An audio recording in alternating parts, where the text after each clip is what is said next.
All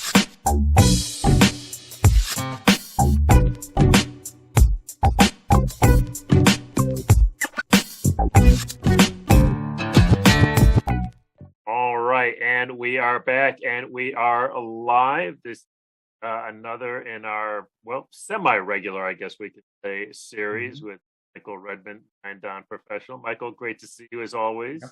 Hi. I like the where are we finding you? It looks like what is that? Some sort of nebula there? Where are you at? Let's see. I forget. I think I'm just somewhere. Oops. Oh, there we go. Somewhere in the galaxy. All right. Good enough. It's a Magella cloud. That's what I thought it was. Yeah, that's what it was. Anyway, very, very good to see you, folks. I am very excited about our game today. I was a little worried about another brain-busting AlphaGo versus AlphaGo, but Michael has taken pity on me and on you, and he's going to be delving back into another historical game, which I have to say are always some of my favorites. But first, just a quick check-in, since we haven't talked for a while. How are things with you? What's the news from Japan? Well, the situation with the pandemic seems to be getting a lot better. Good. So the numbers are going down still. And I think the next step is that the vaccinations are going along fairly smoothly now. And so I guess we just wait and see what happens when winter comes, because it's supposed to be viruses. Right. I mean, good not for the humans, but for viruses. So we'll see if it gets any worse at that point. But it's looking good right now. Things are getting better.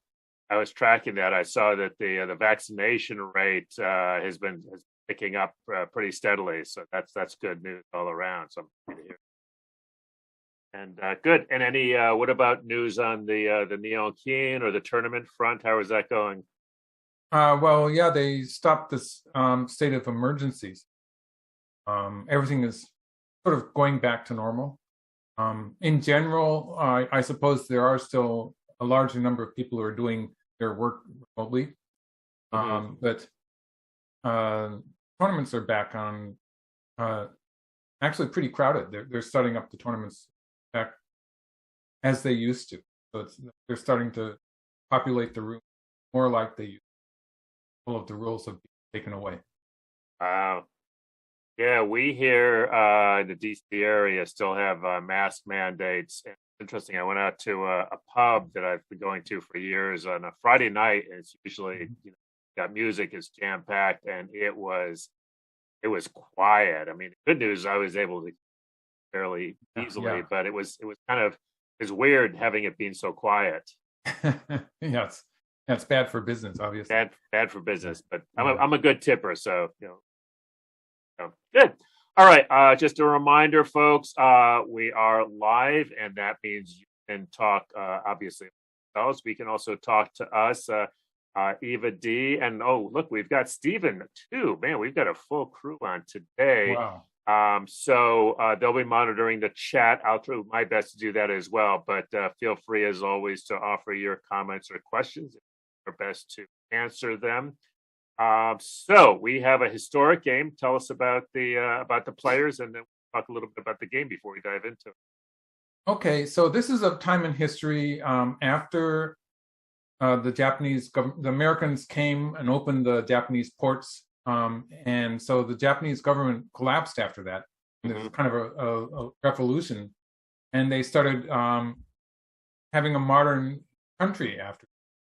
And there was a lot of upheaval. And the way it affected the Go world is that the government, the new government did not support the Ieyamoto system, what some people call the hereditary family system they were using to promote or study Go. So just to talk about the era before that, they had four houses, you might say, or four Ieyamotos, which were schools of Go. And in some cases, they were hereditary.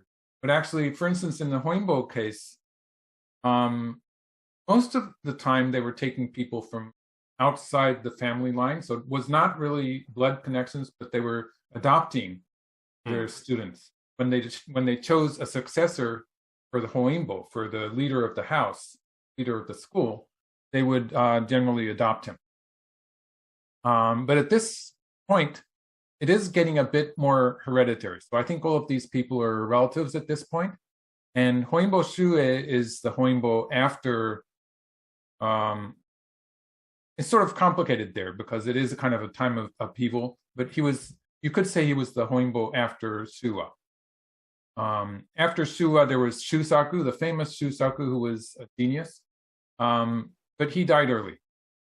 And then there was Shuho. And Joa's wife, Joa's widow, didn't like Shuho. So although he's called Honinbo Shuho, there was a point where he was kicked out of the Honinbo house. Made a company of his own, which promoted Go. And he issued his own diplomas to amateur players, which was a big issue. So that got him kicked out of the whole system. But then, since he was the strongest player at the time, he was admitted back to the. And so there's a point of time where he's trading seats, you might say, with some of the players we're looking at today, and Shuei was one of those. So I think he actually came before and after Shuho or something like that. It's pretty complicated, but in the end, he was the one of the final Honinbos. And the person I'm calling Tamamura Yasuhisa here, right, is actually later on he becomes Honinbo Shusai, who was the final Honinbo. And so he's completely, he was not a blood relation. I think Shuei was a blood relation of, it was either Joa or Shuwa. He was one of the sons. And it was complicated with him also because I think at some point he might have been the leader of a different school. And they sort of loaned him to a different school, and then that school, the Hayashi school, I think they just they couldn't continue. That school went away and came back to Wing. So this is sounding like, for those of you that like to follow like the the British Royals D series, do they do like stuff on this in Japan? Do that in Japan. I don't. Oh, too bad. That's a pity. but it's. Joking aside, I mean, it's similar in terms of you've got these houses, you've got this hereditary who's in, who's out. I mean, this went on for hundreds of years, right? Right. And yes, and so this was a time where they lost their support after the government changed, and it was really difficult for all the houses to survive. And so there were a lot of professionals who were branching out of that. With Honinbo Shuho, who he called it Hoinsha. He made a company. So he made it into a modern company, trying to capitalize on going that way. And then there were it was Shusai, the person who's named Tamura here. Shusai was one of the founders of the Nihon Kin, which is the present Go Association. So we didn't have that yet. And at the same time, there were all these different companies or associations that were made, and it took some time for them all to coalesce into to join each other. And in fact, there's actually some remnants of those. Some of those companies or associations were separate. So when this happened with samurai, and they would be they were no longer attached to lords, it became, I think, Ronin, right? They'd be sort of guns or swords for hire. I guess you should say now. And they didn't even have anything to do. Right? Yeah. But did something similar? It sounds like something similar, less fatal, obvious, but something similar happened. You've got all these Go players who'd had these houses, their intrigues and so forth, but all of a sudden there's no more money coming from the government. There was no funding. And so I think that one or two of the families were well funded because they had connections with daimyos, who were feudal lords who would become part of the government system in that era, but they were very wealthy because they still controlled certain areas of the country. So there's one or two of the schools. I think it was I shouldn't say it because I'm not sure of my data here, but I think there were one or two of the schools that were sort of connected with those feudal lords, so they still had funding. Actually, the Honinbo family, the Honinbo school, did have some trouble. So let's talk about, before we get into the specifics of the game, but what was this, a tournament game? I mean, what would happen with these kind of games? Okay, this was a time when Honinbo Shuei was recognized as the strongest player in Japan, and it was difficult for anyone to play with black against. And what was the year again? Was, let's see, 1895. 1895. Okay. Yeah. So most of the top players of the time were playing sen ni-sen against them. Part of the time with black and part of the time with two stones. So these were top professional players playing. So it's like a kind of a miniature AlphaGo. I was going to say, it's the AlphaGo of his time. I get it. It. And Tamamura Yasuhisa became his student. And obviously was hoping to become the next Honinbo. And he was the one person who was playing just at black. He was the one person who didn't have the two stone handicap, the part of playing against. He was just playing with the black stone. So he was maybe the second strongest player of the time. And later on, he became Honinbo Shusai. Honinbo Shusai is a very famous player because he goes on into the Showa era, the 20th century, and where he actually sells the name, the Honinbo name, to a sponsor. And so they create this tournament. The first Honinbo tournament started because he gave his name. So he's the Honinbo that the Meijin that we see in the novel. He's the final Honinbo, last Honinbo in what we call a hereditary system. And as I was saying, it's not completely hereditary, but in some cases. Last Honinbo, I love it. And what can you tell us about what made him so strong, but also the styles of these players? We're going to see. Okay, yes. Well, Honinbo Shu, they were both. I think Honinbo Shuei was the more Pacific type of player. He, I think he tended to win without doing very much, and so like it was. I like that style. Yeah.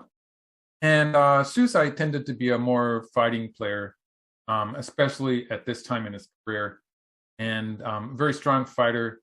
He did some unusual stuff in the opening, especially later on in his life. He did a lot of innovations.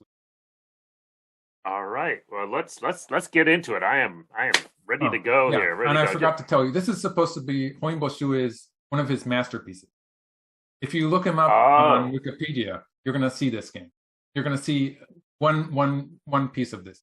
But that's an important fact that we might have wanted to tell people. All right, so this is a masterpiece. All right, folks, we are in for an amazing treat. I am so looking forward to this. I'm sure you are as well. And again, jump in with your comments, and Eva-Dee and Stephen will relay them. And let's jump into it, Michael. Let's go for it.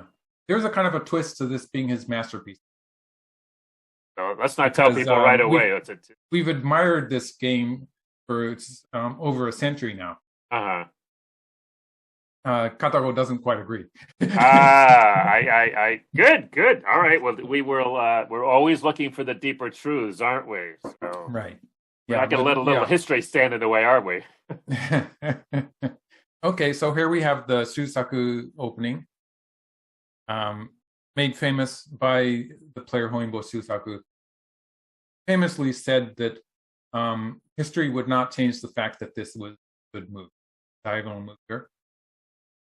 And then we decided it was a bad move because black had to pay 5.5 point homing. And that was in the middle of the 20th century. I have always liked this move. I liked it for a long time. I was told it was way too slow, but it's kind of come back into favor, hasn't it?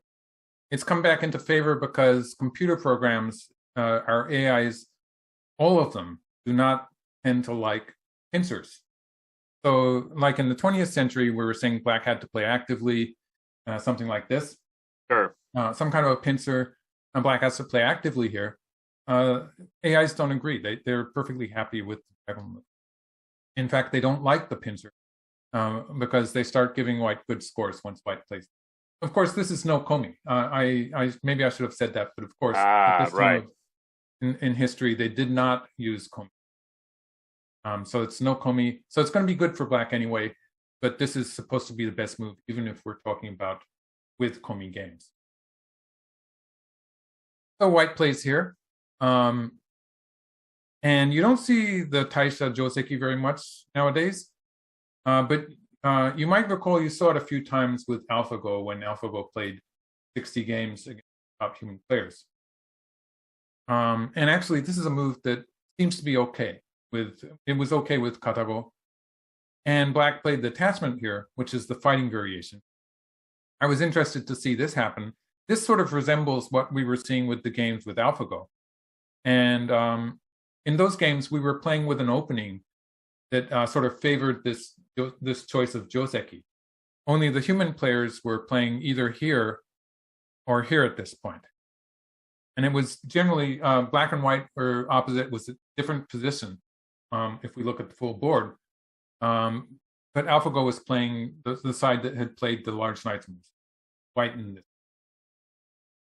It's interesting that this is the move that Katago likes. This is a move that we see a lot in modern play. And the way white handles this is if the white plays here, there's a cut on the third line.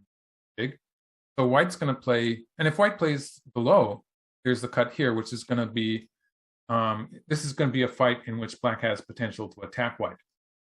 So what white does is white plays this strange looking move. And the cut in the center is not going to be a big deal now. And the cut on the third line is gone.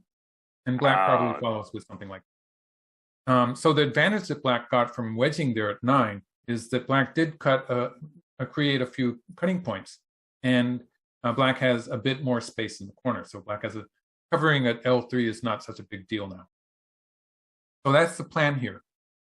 This is what the suggested variation was. But instead he plays here. This was a very popular joseki at the time. So it makes sense that they would play this way. If black had extended here, black actually did not extend, but if black had extended here, it would have been this joseki, something like this probably. And this is the way they played it at the time. And it could be played that way in this game also. And black could continue locally with this, or black could, there's a corner enclosure here waiting to be, black could play. Either way. It's a complicated. I remember studying this joseki, and I still don't really understand. I mean, white stones are kind of clinging limpet like, to the. I don't really see what the Well, yeah. If we, it turns out that there's just a whole bunch of variations at this point. So this was the kind of the standard move a few hundred years ago. Although they were experimenting with this move and this move. Right. And so I think with computer programs, you do tend to see this move. The white pushes along, and this just is, if black extends like this is just super complicated. Whether white plays here or white plays, there's all sorts of variations that were they were very thoroughly researched, and we still did not understand them. So it's okay for you to be a bit confused about this. Okay. It's like the taisha is the taisha of the 1,000 variations. Yeah. Yeah. So yeah. So if you're confused by all of that, it's perfectly okay to get into this variation, which is relatively straightforward. Got it. So that's how black can avoid that kind of complication. And if you're with white, of course, if you want to keep things relatively simple, it's okay to play the pressing move. And with no pincers, pretty much 100. Oh, sorry about that. Pretty much 100% black's going to play here, and white can play somewhere towards the side probably. I would probably play. So this would be a relatively simple way to finish the. And so white's sort of offering some complications here, and it's a valid move even if you ask an AI. And the human context is that since there's no komi, white is trying to mix things up a little bit.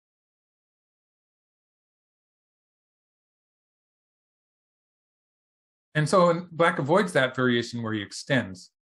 which could have some complications. And this was also a very popular joseki at the time. And they followed the joseki. This is actually perfectly. This is the joseki you would find in a book.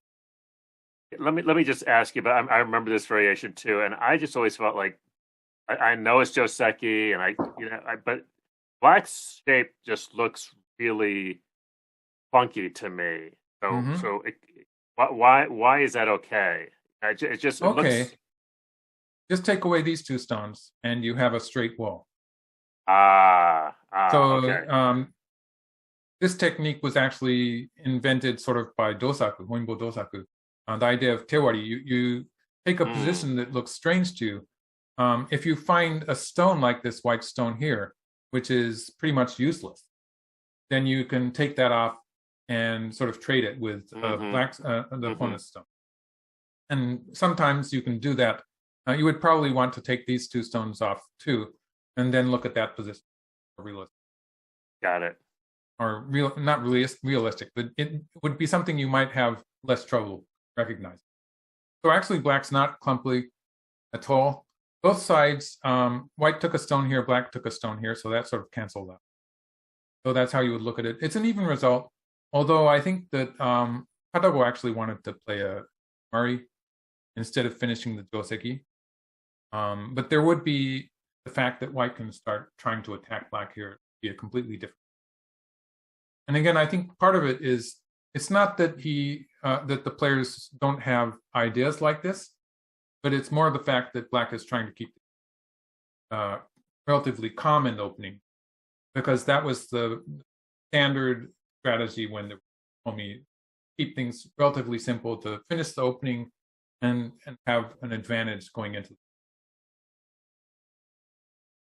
So white played here, and black played here. This is a huge move, and it's huge.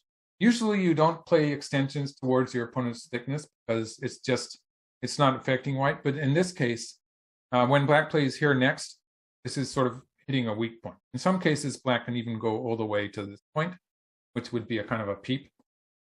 So the fact that there's a follow-up to this black makes it a really big move.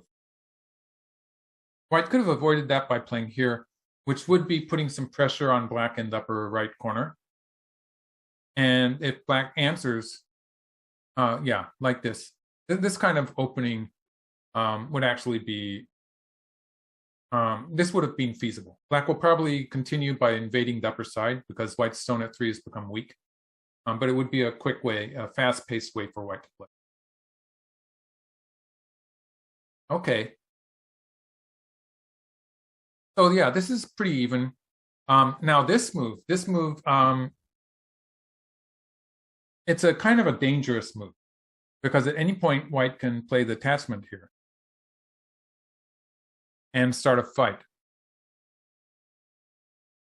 And with this fight, it's gonna there's some danger because black's group in the corner is not alive. So for instance, if black plays this variation, which is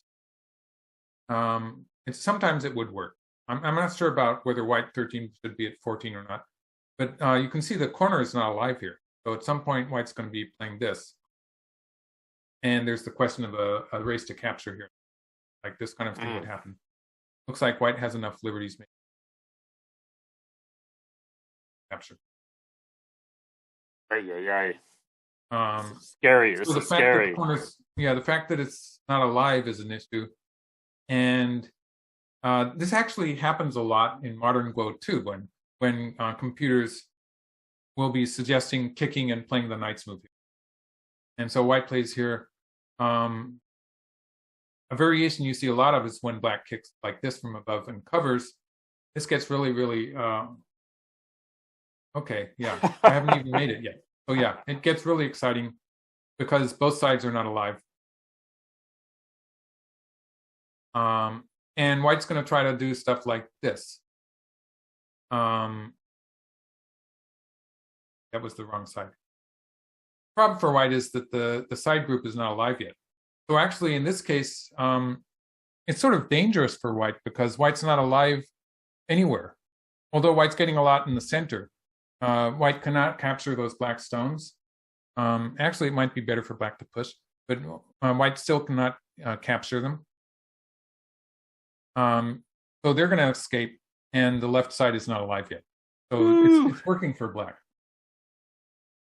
But you might just keep an image of this whole variation here. You don't have to remember all the moves, but just have an image of how white's trying to lean on black there on the lower side. And imagine what will happen after white has a stone here. You can probably imagine that maybe white's going to be able to capture that black group that I was showing you. Right. So if so black immediately protected, but if black had played away, now it would have immediately become an issue where white would be doing the similar kind of stuff. And this time it's really, really dangerous.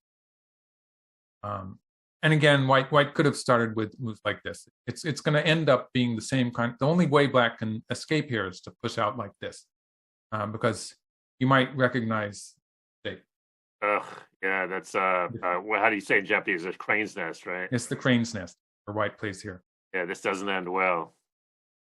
And so it will be something like this, where black is going to have a lot more trouble getting out of this one. It looks really painful. Yeah, it looks bad. So this is going to be bad for black. So you can see how the one stone that white played here is changing it. And so then you would have the question of what if white had played that move with somewhere like this and trying to change it with sente or something like that. So there's a lot of danger. And what I'm trying to say is there's a lot of danger. Oops, that was a bit far in the future. Let's see, here I am. Yeah, there's a bit of danger associated with this move. You have to be aware of. And if it does happen and you're afraid of the fight, one way for black to avoid it is here and play like this. So in this case, you're just giving white some extra forcing moves. And you have to deal with that stone at 5. But like if white has gone to great extents with moves like this, for instance, probably taking some losses towards the lower right area. If white has done all this stuff to make it work, then this is second plan that black can have to avoid the complicated. Because you don't really have to worry about this happening. In this case, the corner's already alive and white's really low on the left. The difference between the dangerous variation I was showing is that this corner group it's already alive as it's. So that's the big difference. So for instance, if white plays like this, black will be able to live. So it doesn't matter. Of course, this will be happening after white saves that group on the left. But the fact that it's alive will make a world of difference. So that's how black can avoid the sharp variation, dangerous variation. Okay, here we are. And yeah, the moment I see this move, I knew that Katago would not like it. Really? It's most people don't like it either, but I knew that Katago would not like it. So the first idea, if we just forget about AIs, the first idea a human player would have, well, either to reinforce the lower side or big move, the big opening point. So this is where most players would play. Right. It's really weird to leave the 3-3 point open, even if we ignore the fact that computer programs will dive into the 3-3 point the moment you give them a chance. So it's really weird because even before we had so-called AIs, programs like AlphaGo, same system, even before we had that, people would jump into the 3-3 the moment white plays this double extension from the star point. It's supposed to be good for black to dive into the. And this was an idea that became very prominent in the 20th century. So maybe they didn't have it yet so much. They're not. They hadn't been playing the star points for so long. There was a long period in Go's history in Japan where it was a kind of a move that you did not play. It was not frowned upon to play the star point. And so it was it was a point that black would play in a handicap game because black had no choice, but you're not supposed to play it. And then it was just a few decades before this game maybe before some of the players started experimenting with star points. I think Shuei was one of the first players to experiment with star points.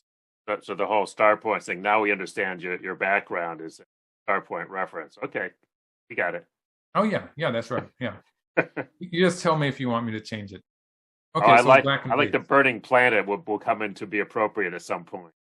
Okay, yeah. Okay, I'm pretty sure, yeah. So black invades, and white plays an attachment on the second line. So this is a move that you see a lot of this move in professional play, and I'm pretty sure people will wonder why not this side. And it's pretty simple to compare the variations. So looking first at the game variation, black plays the hane here to cut white off, and pushing through here is the important move. Black can capture this stone and will connect to the side. So this is the variation that happened in the game. So going back to the starting point, if white plays on top, black will simply bump and connect. So it's the comparison of this position and this position. So the difference is that white has a stone here. So the way black connects to the right side, which is already a very strong black group, is pretty similar. Black did get a little extra in capturing this white stone here, getting some extra territory, some extra eye space. You can see that black didn't really need that. Black had a strong position. So the extra profit that black is getting is relatively small. And so white is happy to give that to black. So that's what white is doing with this attachment underneath, forcing black to do it in that order. Because if black goes from the other side, let's do that one too. This would be not so good for black, because white would be getting even more of a, well, even if white just simply played here, white even has a forcing move here later in the game. So white's getting even more of us. So that would be bad for black. So what black does do is black plays the hane here, captures the stone. White gets the cover from above anyway. So it's that stone here, which white is getting, so white can jump into the corner. So that was clever, and white jumped in. It was interesting to see that Katago was suggesting that white play. I'll make a very. The white plays here, and this is actually aiming to do stuff like, right. For instance, if black plays here, white can play here and capture the corner. And so the idea is that white gets to live. White's under attack here, so white's happy to sacrifice 2 or 3 on the right if white can live in the corner. So sliding there would be setting up that attachment at c5, and then white could decide what to do after black played here. Maybe here. Even jumping now would be, that exchange would be profitable. But in the game, white just jumped, and black peeped. And this was a point where black has an opportunity here. And this was an opportunity for black to attack very strongly, and Tamamura missed it.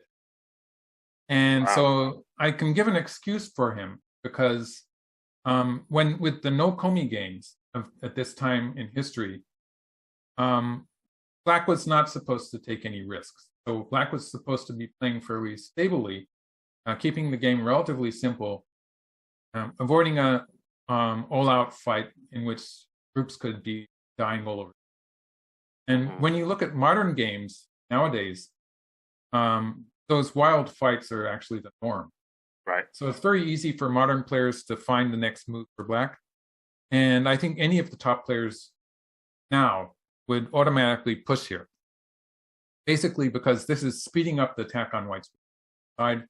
And it's pretty obvious that cutting here to capture the one black stone, black just squeezes it. It's not working for white. It's no good. So this is obviously much better for black. And if white extends here, then black connects. That extra push there, it's not going to work later in the game. So just to show you what happened in the game, black simply connected, white connected, black pushed. This gave white an opportunity to sacrifice those stones.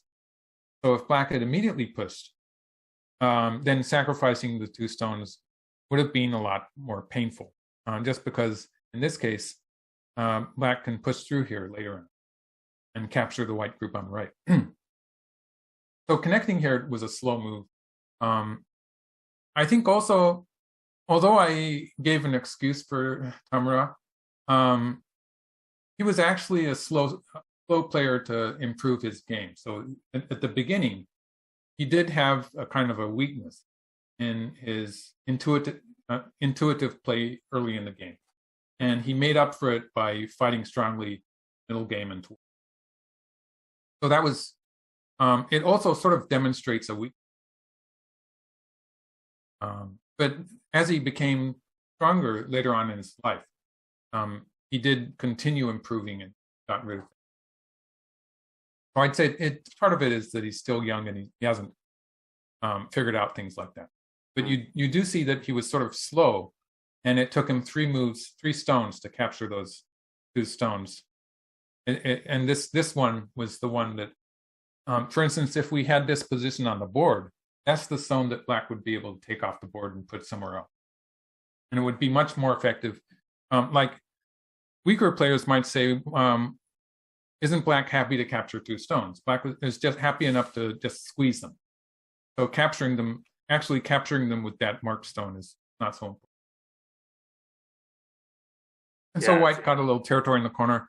So this was a success for white. At this point, Katago was saying that black is winning by about 2. Black lost about 4 points starting position. Quite a lot for that level. What? Quite a lot for that level. But in the opening of the game, it happens all the time. Sure. It's towards the middle game where they stop making mistakes. There's no way. I'm pushing through here. This sets the stage for the reason we called this a masterpiece. Black should not have pushed through here. They spilled a liberty. Just remember I said that, because it's not going to become apparent what I'm trying to talk about. So the push through comes now? Push through here. This was bad because it filled a liberty for these 3 stones. And you might think, well, what's the issue? Because that's already a black territory, right? Right. It's going to come into play. Okay. It's going to take some time. So just put that in the back of your mind. Got it right here. And got it right here. Okay. And so black plays here. White played. Okay. So this is interesting. Again, a computer would be happy to have you play. You might guess right here. So that would be okay with Katago playing here. There was also this variation, which was sort of interesting. Well, either this way or this way. This is a modern joseki type of thing. And 5 is a really weird move that basically I needed Katago to show me this. I would not have played it. So it's sort of weird stuff happening here. And it's a very... I can actually explain it to you exactly what's going on. They switched to Pente. Right. But actually the difference between all of these variations is very subtle. So it's not something that you have to get so excited about. So that's why I'm passing it through. Okay. And so so here we go. White plays here. So this is where Shuei starts to get fancy. He's threatening to connect underneath. Whoa. So for instance, that's not working anyway. So for instance, if we get something like this, you can see white connecting up on the second line here. So that's sort of part of the threat, the parent threat there.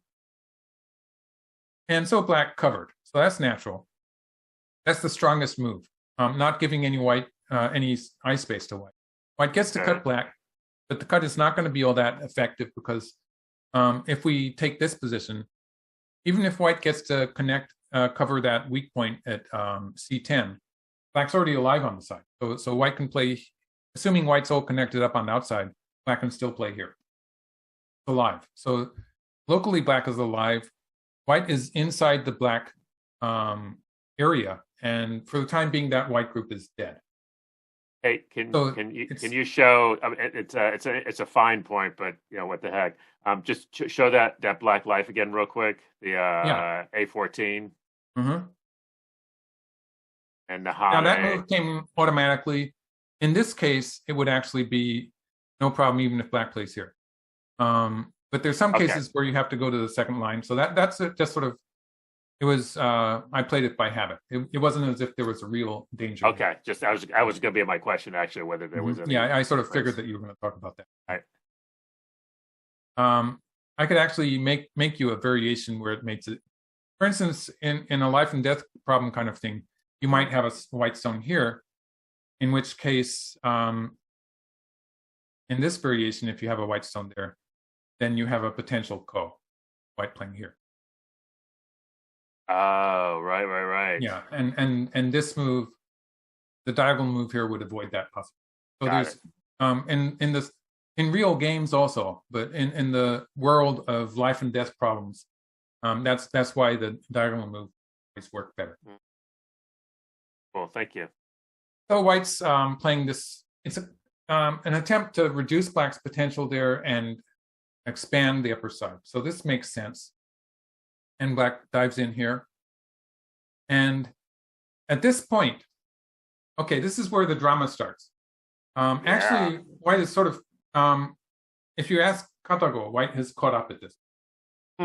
And in the early middle game, when Katago does give you a point score, so it tells you how many points which player is winning, as well as giving it a score that is the potential, the percent of games that Katago won in the playouts. There's also a score that it gives you for the number of points that it expects you to win, the average number. And so when that moves a couple of points at this stage of the game, it's not something that we would have realized.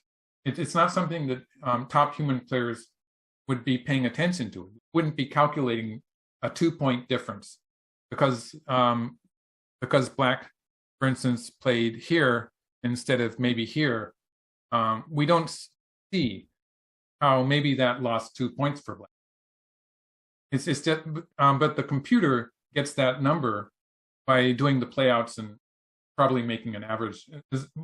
My understanding is getting an average of various results. So that's information that the players don't have. But apparently at this point, white has put up and maybe has a 1-point lead. Wow. Okay. Or a fraction of a point. Like it gives you the numbers in fractions of points. And this is where this is the sequence. The sequence we're about to start here is the brilliant sequence that Shuei showed us, and it became history. All right. Okay, so buckle here we go. Your seatbelts, folks. Buckle your seatbelts. Right. So white played here and plays the diagonal move. So this is threatening the 2 black stones here.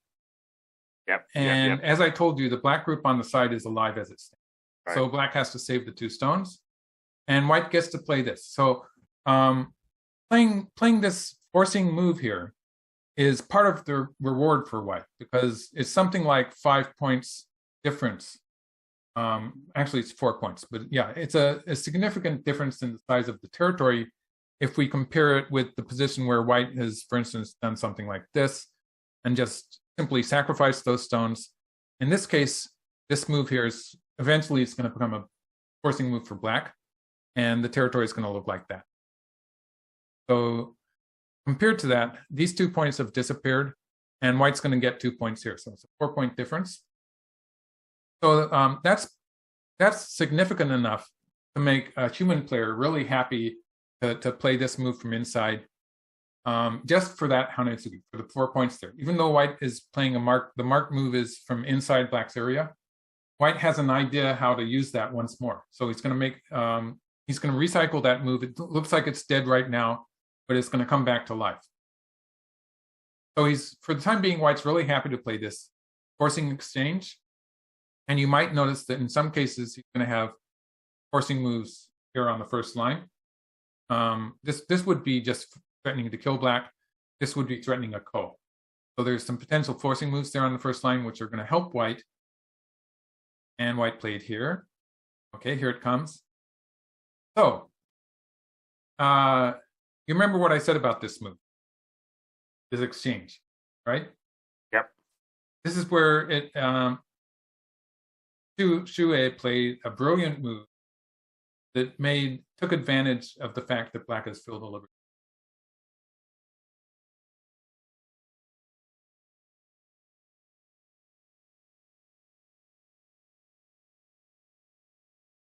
And you're supposed to guess it. Yeah. Okay. Let's change the background. And actually, let's get some help from our audience here. What do we? I think people are starting to remember this game. What do we think, folks? There we go. Boom. Boom. Yeah. We're at this stage of the game now. That's our son, actually. All right. That's right. Oh yeah. All right. What do we got, folks? What are we looking at? So it's somewhere. So it changes the liberties. So I've got a G8 cut. Oh, I like that. The white isn't that. Just G8 is not forcing. Yeah, that's not forcing. It doesn't threaten anything. Yeah, I'm looking at something like I don't know, the wedge at D7. Wow, that has kind of a forcing. It is definitely forcing. And I don't know. Plan after black cats. I hadn't worked that part out. You're just looking for somewhere that has to do with this. I'm just looking for a forcing move, and I go from there. Yeah. I mean, just in terms of forcing moves, I mean, there's that, and there's, but just something like E7 isn't sort of, that's not really helping. That's not helping. Yeah, so, you're getting close. So how about if I were teaching a beginner what a net is, I would have white escape here, and then I would just demonstrate how black captures it. Right? Yeah. So how does black capture it? Let's answer that question. I mean, two ways, right? I mean, D7 or E8, right? Okay, let's do E8 first. White plays Atari. That's a connection. Oh, that's pretty sweet. Yeah. Annoying, isn't it? Very annoying. Very annoying. Oh, that's so annoying. Oh man. Try the other way. Well, I was wondering, can hold up. Okay. Yeah, I'm waiting. Yeah, another idea. Well, I was just wondering, can black resist by Ataring at F6? I'm feeling like a beginner here. Very good. That's the game move. We'll get to that later. Yeah. Okay, so black plays here. White's going to play here and play here. And those cutting stones are dead. Uh-oh. Oh, I see it. Oh, that's so clever. Mm-hmm. Oh, my God. By the way, in this case, white cannot extend here because black has two ways to escape. But for instance, this way and here.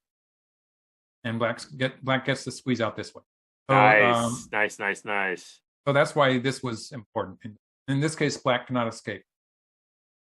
It actually involves a ladder.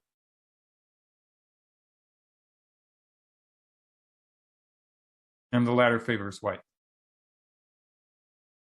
Let's just, sorry. Yep. Let's just do it. Yeah, just it. This is the advantage of doing it on a computer. That you can actually put the stones down without too much pain. Oh dear. So that's what white is doing with this.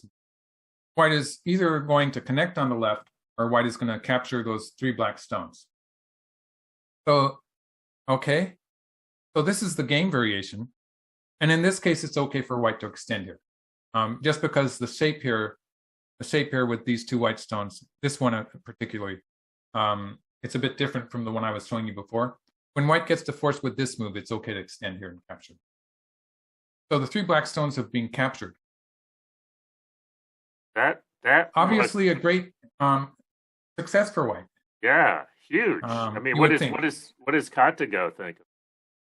So this whole sequence here, which was amazing, is why this game became famous. It became the masterpiece of Shuei. Let's just take it a few more moves. It turns out that this move black has just played towards the upper side in the center is actually a pretty big move. It's going to change what happens in the center. And we're going to see that the later stages of the game. It's sort of subtle, but it does change what happens towards the center of the board. Is a pretty significant move. Black has gained some points here, you might notice. And so it's not as if black is completely empty-handed in this. White had a territory in the corner here, which is being taken away. So white lost something like 10 points in that direction. And black got this big move on this side. And surprisingly to me, it's okay for you to be surprised, because it took me by surprise that this was a failure for white, according to Karago. Wow. And so we're going to see what Karago says white should have done. So going back... Wait, just to be clear. So the brilliant move, not so brilliant. Not so brilliant, but no one realized that for over 100 years. We thought it was brilliant. White captured the cutting stones. Sure. And this is what made people call this Shuei's masterpiece. And this is the game that you see if you're looking for a game that was played by Shuei. It's probably the one game you'll find. And Karago doesn't like the whole sequence. Well, who are you gonna believe, Shuei or Katago? Come on. Okay, we're back at just take a look at the variations that Karago showed. Okay, so Karago is going to say, basically, if I were to translate what I think Karago is trying to say, he's saying that this whole area here is pretty important also. And this area, hey, it's open on the side anyway. White can get in from this side. So it's not such a huge territory anyway. Okay, so this is, we'll imagine that Karago is talking to us and saying that. So white jumps here, and there's a weakness here. Black's connect. It's a bit too far away. Black probably has to kick here to get the connection. And jumps out. Black still is going to get into trouble if black does stuff like this on both sides. This is looking a bit too dangerous for black. So black jumps, white pushes here. How much territory is that on the left side? It's something like 20 points, I'd say.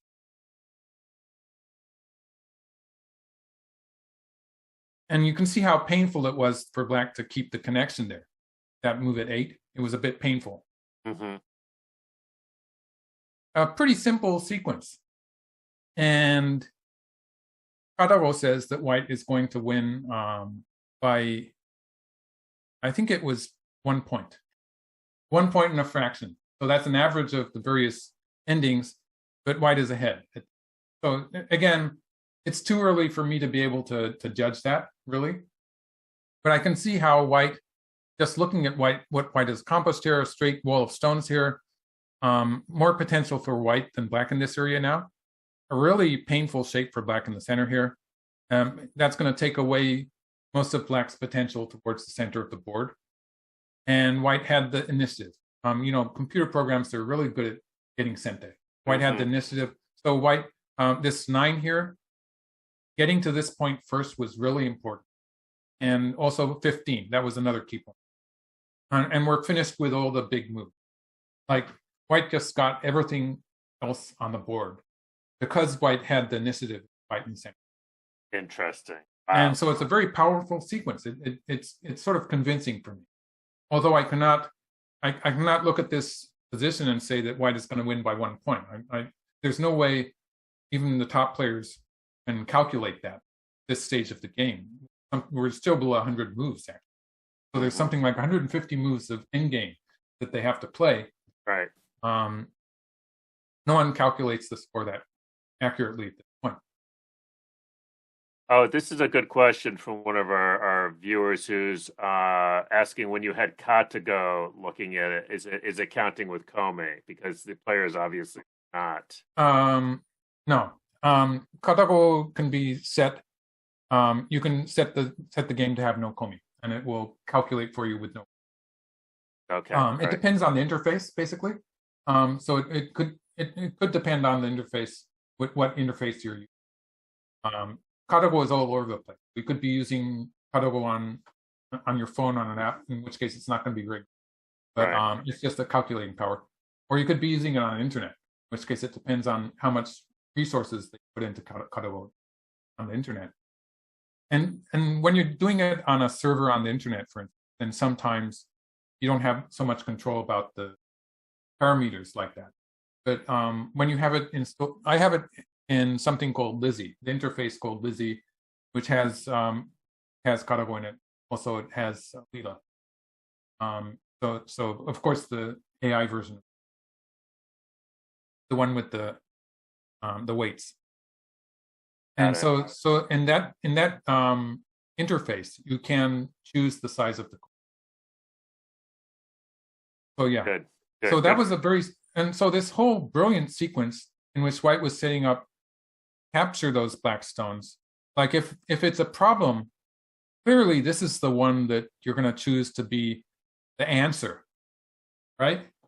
It's a brilliant sequence, but it positionally, I think I sort of agree that it looks like Katago's idea was better, like either pushing here or jumping here. It's so simple, and it doesn't look like it's the top player of the of the Go world, right? It's just a very simple move; anyone could play it, and it's convinced me. Wow! So white did this, and at this point, black is supposed to be winning by 2 points when black plays this move here. And so part of the value of this move is that it's created a peep here. So this whole position here, if we assume that white has to hang on to this stone, there's an implied weakness for white's position there. If white's going to sacrifice that marked stone, it means that black has some potential to get their turn. So there's that's what makes this move here, where black is such a simple move, but it's really big. It's putting pressure on that white group on the upper side while it's starting to build the center. And of course, it's pretty much settled that black group. Nice move. White played here. Yeah, so that's the extra value black got out of it with the cut here waiting to happen. And you can see black is sort of pushing white around a little bit. White managed to connect on the upper side. That was a big move. Black plays here. And white has to be careful. Let's see. If white plays here and black plays here, obviously this is bad. Right? Yep. This is a bit tricky also. This is going to be a ko. And this is going to be bad too, or something. White doesn't have, in fact, white's dead. I'm sorry. White's dead. White doesn't have time to capture those stuff. Fatal ko. Yeah, so white has to be careful here. And this is part of the reason that this was not bad for black, because black's getting some change for the trade. Black has this cut here also. So black's getting a lot of points back. Oh, wow, that's nice. On the left side there.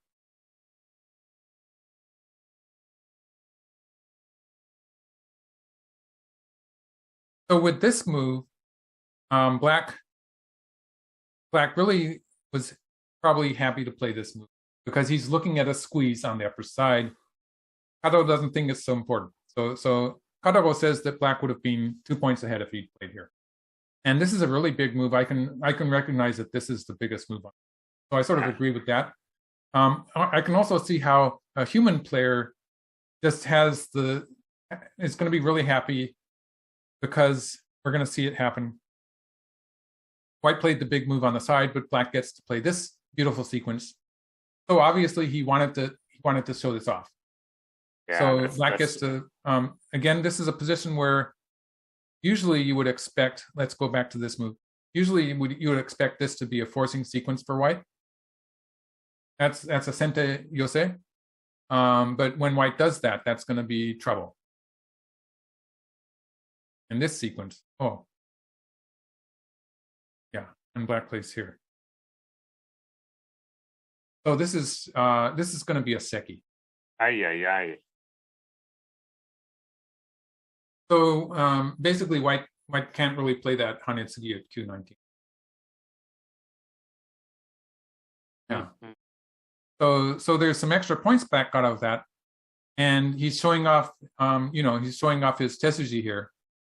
So I can sort of understand how a human player would want to do that, but it wasn't as big as this move on the left. Cut was even with this follow up, it wasn't big enough. So this is where the game gets really, really close. And yeah, there was this sequence which seems to be maybe a small win for black. Yeah, I think this was still maybe a small win for black. And yeah, I'm writing here that it's probably close to 2 points still. And they played this endgame. So it turns out that actually Shuei won in the endgame.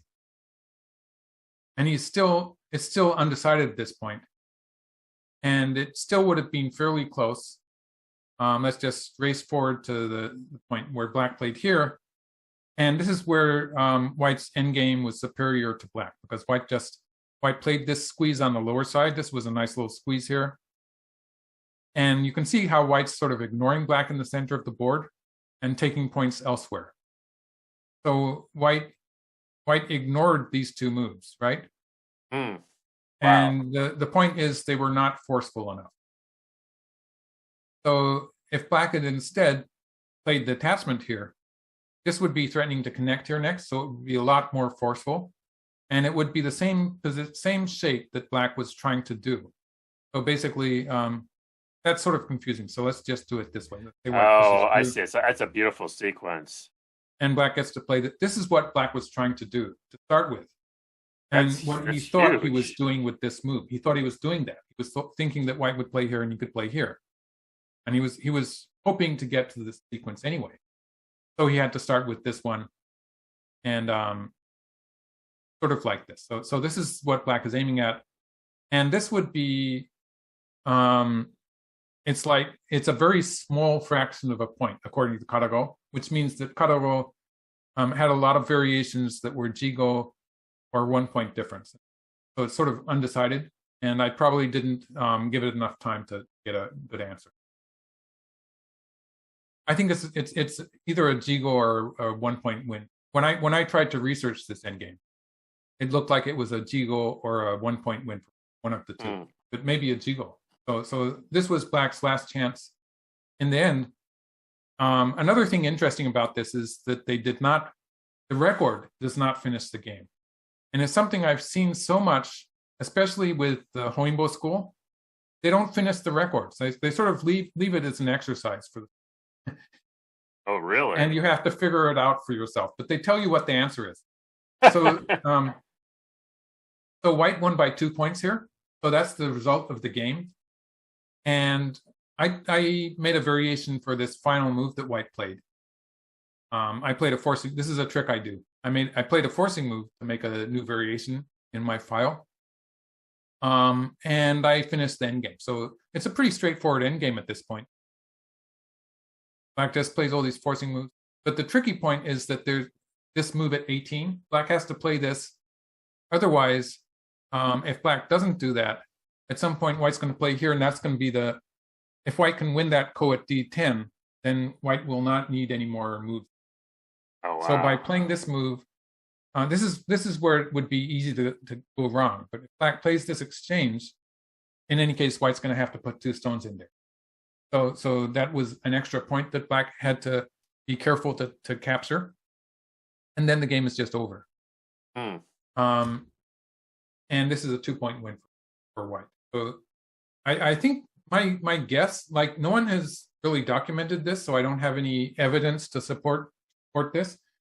But in seeing all these games, all the casual games that they played at the Honinbo school, in so many cases, they don't finish the game record. And I think the idea is that you're supposed to figure it out. It's part of the lesson. And so they have an incomplete game record, and it's kind of an end game problem for them. That's fascinating. These were records probably that were kept by the school itself for students to study. Okay. Well, speaking of which, as we're wrapping up here, I mean, you're a very dedicated student of the history of the game. You've been looking at these games for many, many years now, but now you've got the amazing tool that you're able to bring to bear. Talk a little bit about before we wrap up about what that's like. I mean, you've obviously thought about these yourself, and I think worked out a lot of this stuff yourself. So how is it to be able to apply Katago to the game? Well, in a position like this that I've moved the game back to, do we still have the board showing? Yeah. it's really humbling because I studied this game for the first time. My teacher showed it to me, and he was very amused by this move. One of his favorite moves. I'm talking about Mr. Oida, my teacher. The teacher where I was a live-in student. So this was before I became a professional. One of the first games of Shuei that I actually studied, and it was amazing. And just the impact of seeing this move and seeing how it works, there's no way that I would be able to judge that actually this was not so good. This whole sequence was bad. And there was no way I could see that. So it's very humbling to have a computer program that was just say, that white just lost 3 points in the whole sequence here. That looked so, it was so powerful and deep reading. Like when white started this, even this move, which is sort of mundane, if there's nothing happening here, white's not going to play that move. It's actually increasing black's territory. If we assume some point in the endgame white plays on this side, white's going to be playing on Atari from the other side of that black group. So this move is already committing white. So this is move 82 of the game. And it was setting up a sequence that was not even forced. It was a sequence that lasted for over 20 moves, about 20 moves, in which black had a number of choices at certain points of it. But still, it was going to work whatever black did. And so that was very deep and accurate reading that made this technically work. And obviously it was brilliant. And so that's why no one thought that it was bad for over 100 years. We were very impressed by this. And it's obviously a clear sign of the strength of his Go player. But to see that the computer is just sort of dismissing that very quickly. And it actually, if you look into the variations that Karawa showed me, in the end, I have to agree with it. And so that's a kind of very humbling, and in a way, it's very exciting. It's just exciting to be able to get this. We always knew that even when we learned from the top human players, we always knew that we could not completely rely on that information. We knew that humans were fallible. But to see it demonstrated like it is very, so it's exciting that way. Because although we would suspect that like this top player, I would sometimes have the feeling I don't really believe what he's saying, but I could not refute it. Right. So that was the problem that I would have, and I just could not judge. So it would end up being kind of like a matter of opinion, and you don't know which is correct. Sort of like politics or something. Absolutely. You don't really have to answer. Right. You have to make the mistakes before you what happens with it. Right. So it's really great to have the computer programs where you can actually, if you dig into it, you can get some answers. They're pretty. The point values it gives, although they're just averages of a lot of players, they're pretty good data. They're something that I can work. And what I'm thinking is that, especially, some of these games, I think you've probably been looking at for 30, 40 years. And off and on, like a number of times, yes. and I'm sure even with your own studies, pre-AI, you would, peeling layers of an onion, I'm sure you were finding more things each time. Finding more things. But with a brilliant sequence like this, I would just be obviously good. Right. I wouldn't be investigating it to the same degree because it's just so obviously a success for white to be able to capture these cutting stones. Right. Right. Yeah, that's something I've noticed. The computer programs are pretty easy at sacrificing what we would call vital stones or cutting stones. Well, and that was going to be my other question is, looking at these historic games, with an AI, which I think is this wonderful, mixing of both, tradition and history with, let's face it, incredible technology, right? It seems like that is really sort of revealing some interesting things, right? And it also demonstrates how high quality the games in the era of 300 or 400 years are, because while the openings are generally different, and sometimes the computer likes them, sometimes it doesn't. That happens with modern games too.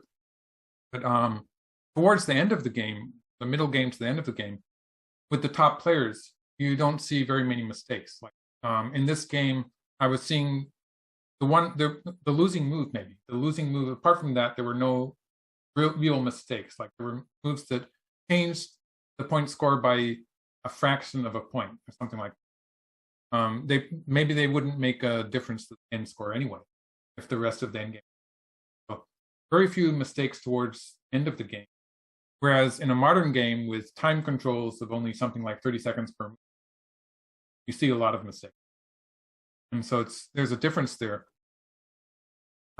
which is just shows how strong these players were, because they play a different opening. Obviously, they don't have the same knowledge of modern joseikis that we have now. So there's some moves that will be out of date. No, they won't be valid anymore. But I'm thinking after that they get very strong.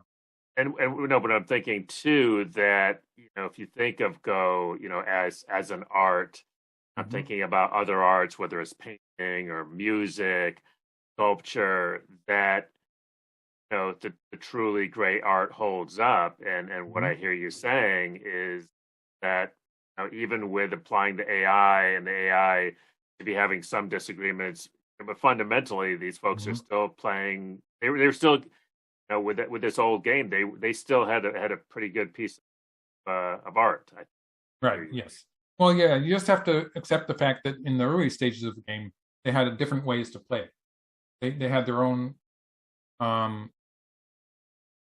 openings that they researched, but they some of them don't work nowadays. But they were valid for the players themselves. So you have to take that into account. And with the computer analysis, I like to focus more on the middle game, where the players don't have that handicap. They're basically, the game is the same once you get out of these set sequences of the game, and the players can show. And so the strength of the players, it doesn't depend on what era they're playing. They're playing beautiful. So last question. I mean, what do you think that the players, if they got their hands on Got to Go, would they? But a serious question is, would they be very surprised by much of what Got to Go has? Right. Well, just looking at modern players, I would say that there's a type of player who is really positionally brilliant in himself, and would actually be handicapped in a way by the fact that the computer was finding better moves than he started out with. And because and that would be Shuei in this case. He was a brilliant player, and he had better ideas than anyone else in the Go scene at that point. Positional ideas, I'm talking. And it means that if he studied with Katago, a lot of that would be refuted by Katago, and it would be painful, and it would be difficult for him to make it work for himself.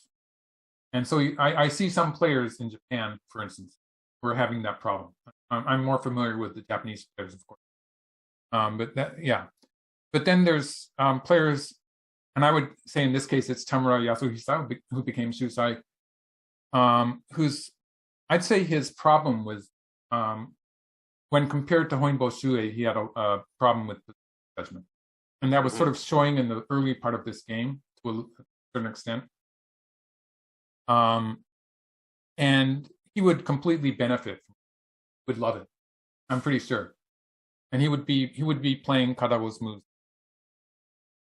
So he would completely latch onto it, and he would be very skillful in. I love the idea of Shuei just jumping on Got to Go. I mean, that's somebody needs to get a series on this. Some sort of combination Doctor Who and Go. Where sort of time travel to get hold of the AI. I think this would be very entertaining. I think it turned Shusai into an evil genius. I love it. Well, this has been wonderful, Michael. As always, the history, the game, and we get to see a masterpiece, which I'm going to say that it's still a masterpiece because sometimes masterpieces have flaws. You know, you have a piece of sculpture, that has a flaw in it. It's still a masterpiece. So it's I agree with you. yeah. So thank you for showing us that. Thank you, as always, for just your really deep understanding of both the history and the game itself. I hope we can see one of your games next time. What do you think chances are of that? I'll think about that. Yeah. Speaking of masterpiece, I'll try to play a good game. Yeah. okay. Michael, it's been wonderful. Special thanks to our producers, Eva-Dee and Stephen Hu. We really appreciate all of their work. And of course, to all of you for watching. Do keep up with all the wonderful happenings at usgo.org. Thanks for watching, and we will see you all again very soon. Be safe out there, everybody. Thanks again, Michael.